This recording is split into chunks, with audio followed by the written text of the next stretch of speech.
Hey guys, welcome back to another episode of KSP Resurgence. This episode we're going to be exploring the last moon of the Melancholia system, as well as explore some other interstellar destinations. The final moon in this system is actually a retrograde moon, meaning it orbits in the wrong direction. While all the other planets orbit in a prograde direction, following the gas giant's rotation, this one rotates the opposite direction. It's called Arch. It's a very, very dense golden moon that has 0.8 Gs of gravity, so it's pretty comparable to Tylo in terms of difficulty to land on.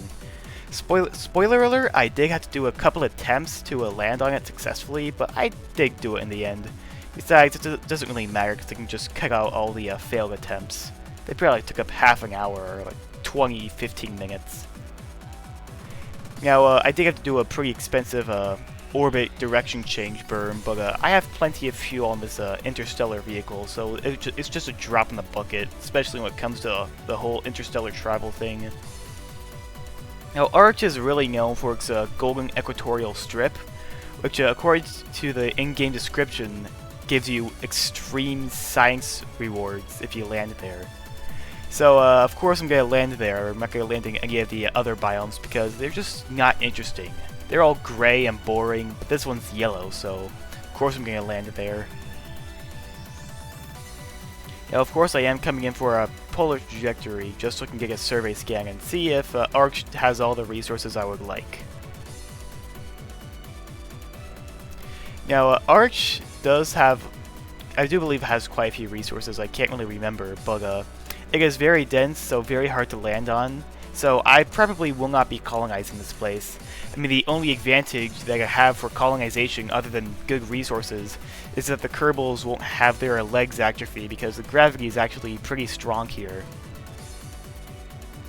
Maybe if they go back to a Kerbin or Sanctar, it'll just be like they have they're wearing a backpack or something that's not too heavy. It's kind of weird, like if you wear like a heavy backpack and then you take it off, you feel like you're on Mars or something. I think it's a funny feeling.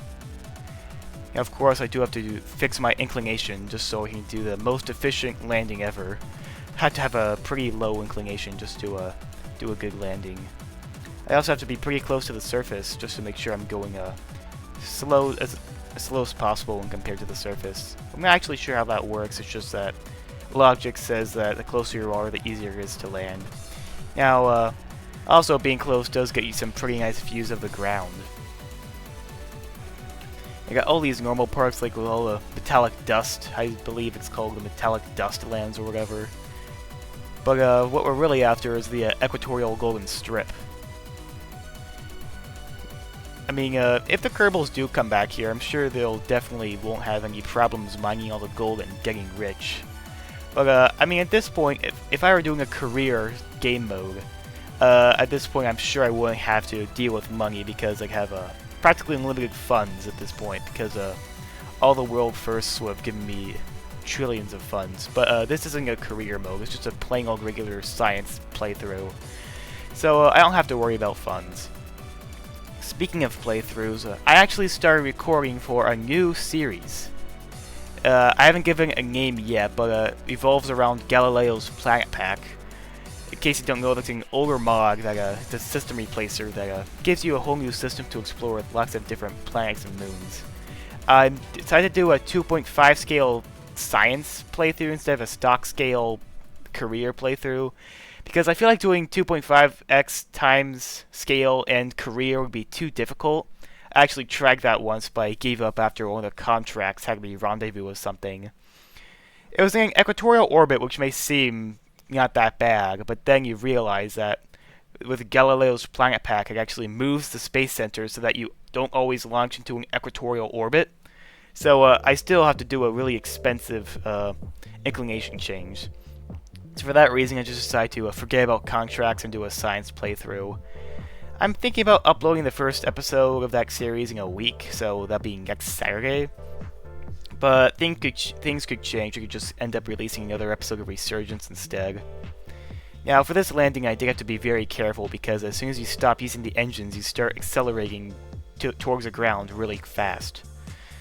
Because the gravity here is really strong, and gravity losses, I'm sure, are horrible. But thankfully, this heavy lander can properly land here and return to orbit several times, because those lithium engines provide a whole lot of ISP, therefore a lot of delta V. Now, this lander is designed to be very efficient to be used over and over again, just because you do need a whole lot of reusability when it comes to interstellar grand tours. I also did bring a whole tanker up before I launched the interstellar vehicle to give some extra lithium to work with. Now that I've landed, I can collect all the science and hopefully get that back to orbit. Now, I'm not going to collect the science and put it in the command pod now because there's no ladder to this science experiments, and also the gravity of Arch makes the EVA jetpack impossible to use. Like, it's completely useless. So unfortunately, I will have to wait until I return to orbit to do some science collecting. But I can run the experiments and have them be collected later, so thankfully I didn't lose out on any science. I did put ladders on this so I can get Kerbals on EVA to get surface samples and plant a flag. I mean, even if it weren't for the ladder, I could still collect a surface sample just by getting a Kerbal on EVA. But what's the point in doing all of this if you don't even plant a flag? A lot of Kerbals going on EVA, 6 of them to be in fact. Should probably spec this part up.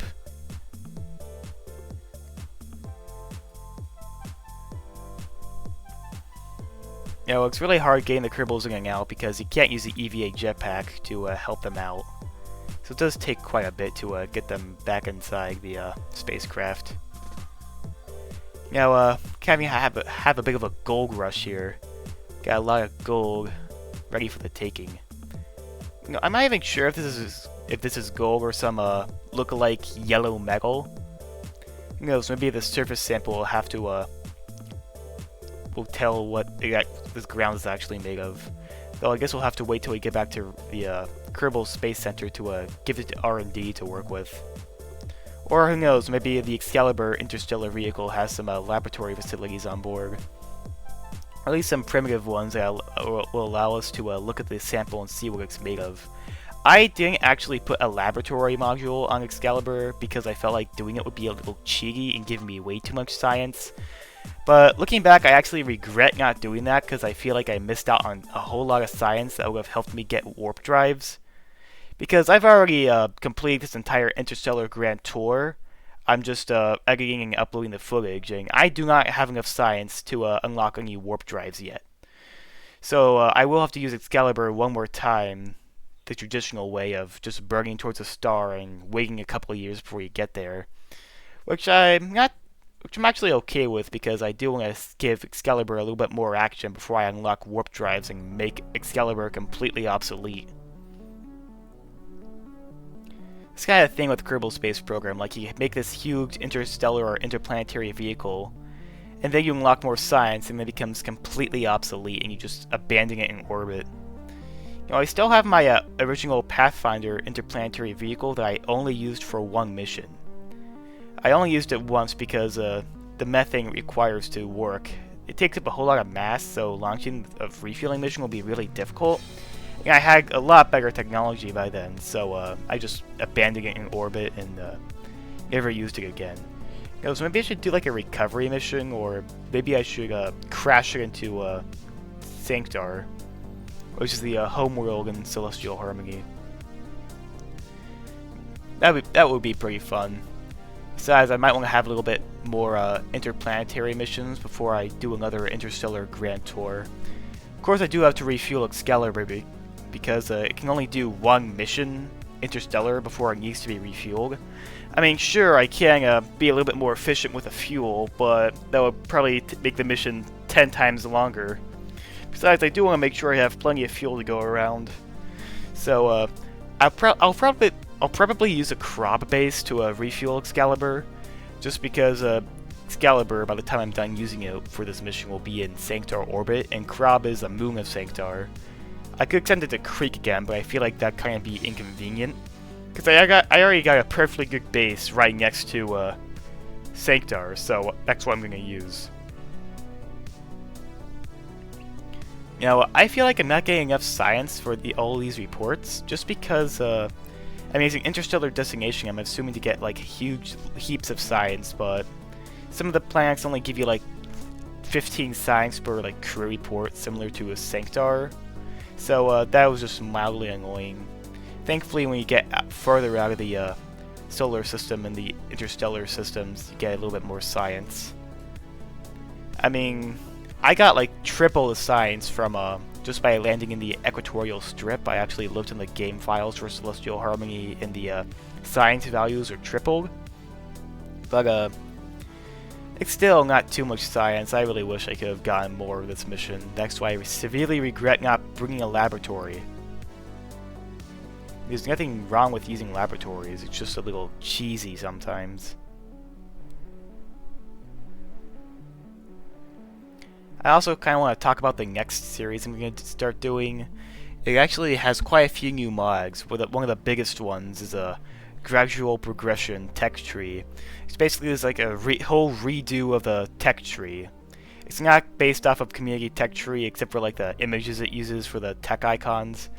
It's something completely new, but it has a few hard dependencies, well, more like soft dependencies. By that I mean like you won't be able to do anything with a tech tree if you don't have them, but the game will still load.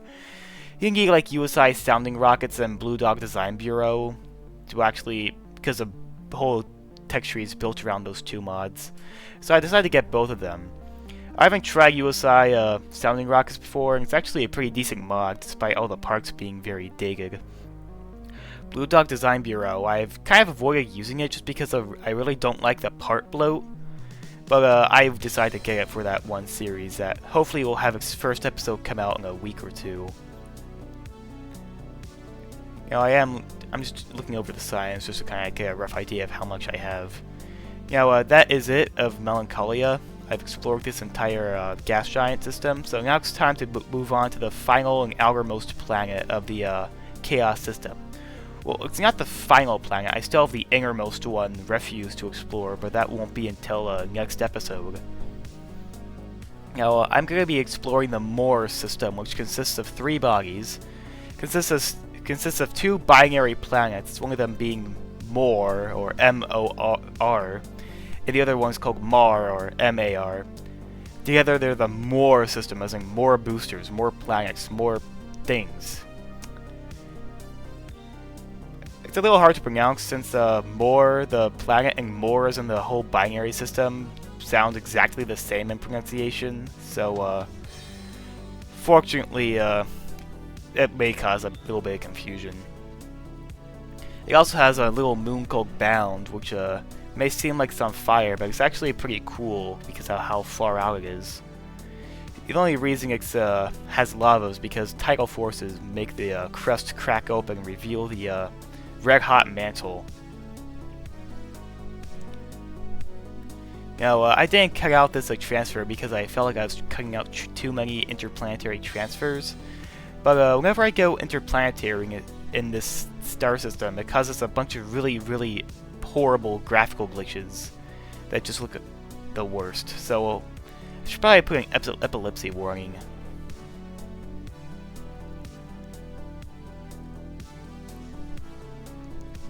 Now, of course, getting to the Mor system is no problem with this interstellar vehicle, but I do have to do a bit of orbital shenanigans just to get to the periapsis within a decent amount of time.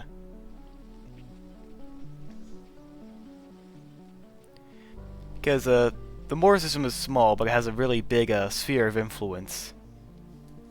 Now, this binary system is somewhat weird in the game's eyes, just because for whatever reason, it causes the game to crash a lot. Like, right here, the game crashed.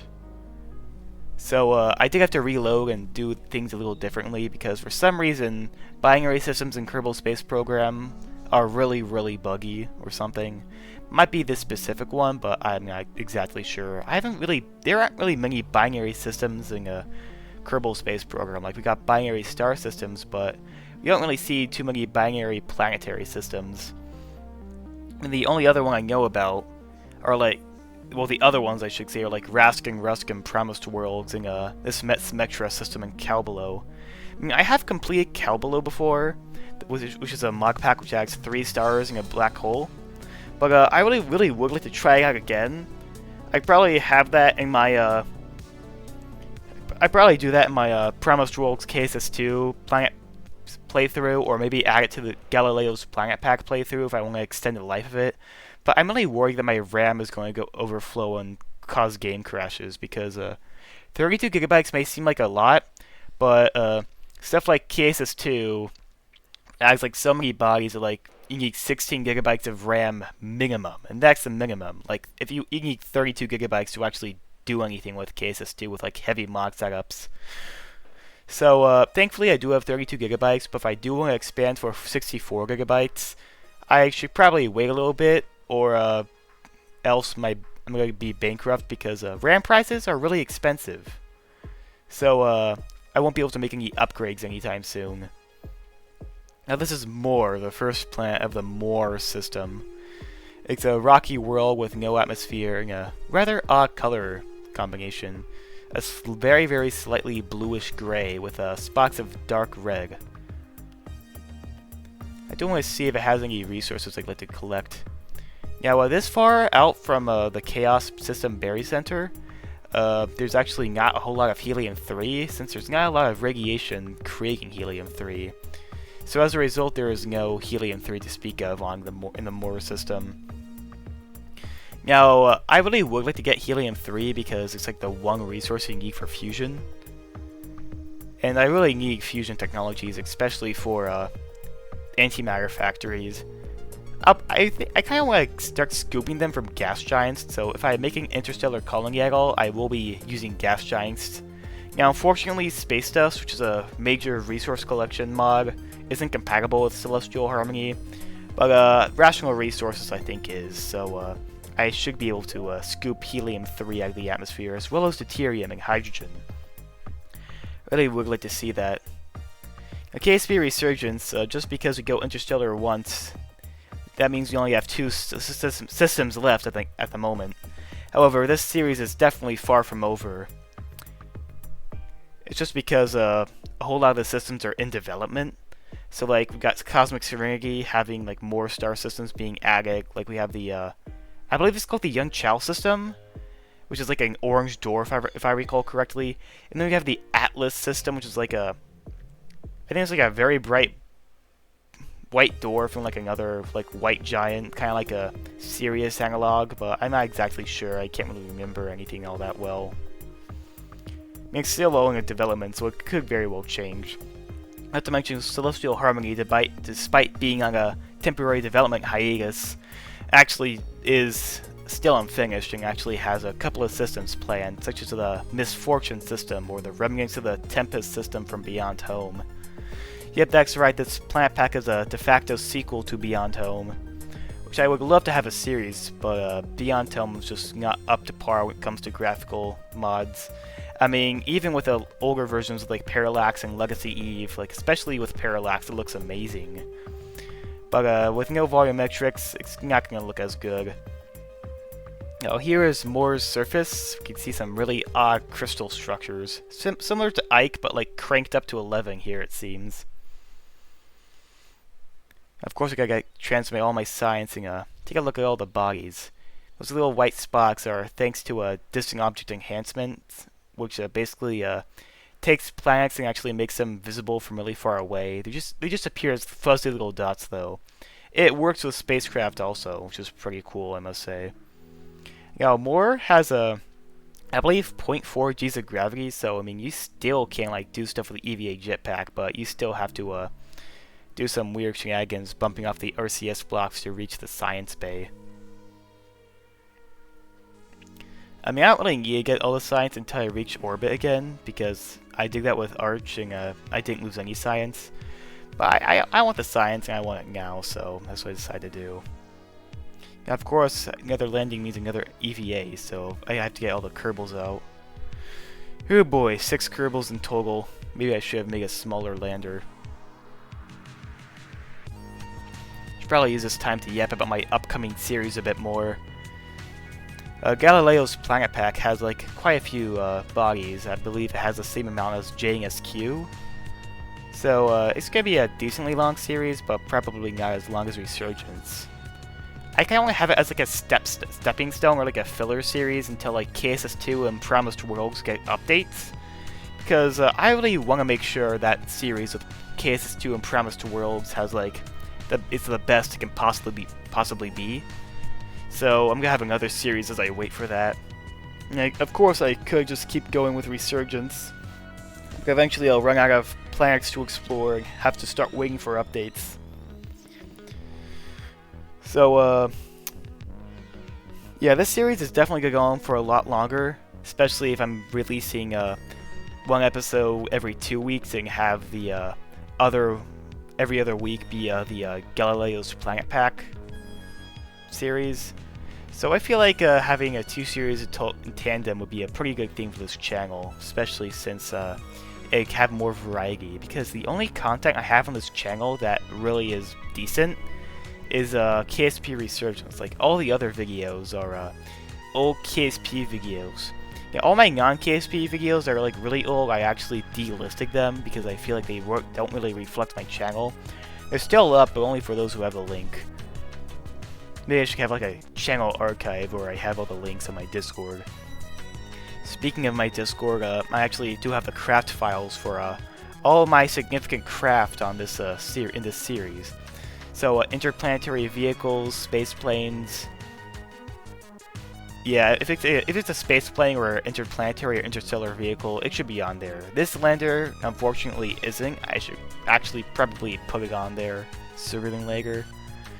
So join my Discord if you do want to try flying some of my spacecraft. I also have some previews for my upcoming series and upcoming videos too, as well as polls. So if you do want to decide the future of this channel, I really highly suggest you join my Discord server. Now, I am doing a little bit of a biome hop just because I do want some extra science. In fact, I probably should have been doing some more biome hops with every landing I've done, because this lander definitely has fuel to spare. It can definitely do all those biome hops, especially my SSTO. Actually, I did do a couple of biome hops with my space plane so far. So far my space planes landed on Sublime and Nostal, which are 2 atmospheric moons with similar properties to Kerbal. However, there is still one body that my Helia and SSTO can actually fly on, which is actually going to be done in next episode. Now, this will be the last landing of this episode, just because I want to aim for like around 25 minutes video time. I feel like there's a sweet spot when it comes to videos. I've said this so many times. I always feel like when I do voiceovers, I always end up talking about the same stuff over and over again. Like talking about future series, and talking about mods, and talking about how I make my videos. I just feel like it's super repetitive sometimes. Being with on-the-fly, almost scriptless voiceovers, it's just kind of hard to figure out what to talk about. Hopefully, as I continue to make videos, I can continue to do voiceovers, I can actually get better at doing voiceovers and become a better YouTuber in general. I mean, it's just a part of having a YouTube channel. You don't start out like being a really good YouTuber. You have to actually learn how to make videos and record. I mean, I feel like my recordings are great. They have great quality. They have my videos are pretty decent in terms of editing, but like I feel like my voiceovers are like where my videos really struggle. Just feel like the voiceovers are like the worst part of the video. I mean, it's not by no means bad, at least according to a poll I had on my Discord, but definitely have some parts I'd like to improve. I do believe the fuel cells on my lander, which are powered by beryllium and oxidizer, are a little bit more shiny because I recently updated Sterling systems, so all the should be a little bit more shiny now. Or maybe I updated it later. I can't recall, but if you notice, my fuel cells are looking a little bit more shiny. That's why. Sometimes it's a good idea to update your mods just in case some new parts come out. But sometimes you shouldn't update some of your mods, like chemical technologies and Kerbal colonies are two good examples, just because whenever I update chemical technologies, things tend to break, which I think might be partially my fault since I have a bunch of incompatible mods. And something that's really annoying is when a whole new feature comes out that might be game-breaking for in-progress saves. It's a minor inconvenience, but at least the mods are getting better.